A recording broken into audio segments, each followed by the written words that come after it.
Законот за работно ангажирање на лица како нов модел на фер и законски уреден сезонски и повремен ангажман е нова законска регулатива со која владата и Министерството за економија и труд сака да воспостави баланс помеѓу потребата на компаниите за флексибилност и обврската државата да обезбеди заштита на работниците. Ова не е замена за редовно работување, туку инструмент за сезонски повремени потреби со јасно дефинирани рокови, лимити и инспекцијски надзор.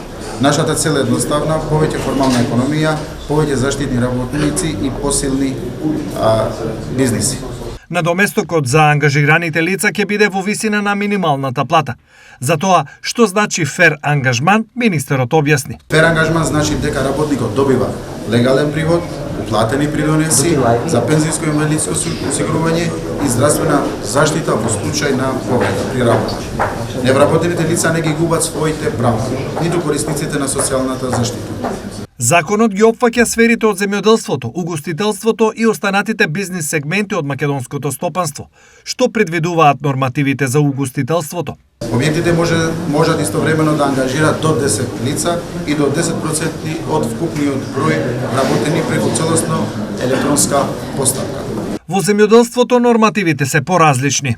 Во земјоделството овозможуваме сезонско ангажирање до 180 дена годишно. Се очекува по реализација на јавната дебата кон крајот на првата половина од оваа година, новата законска регулатива да се најде на прво читање пред надлежните комисии во македонскиот парламент.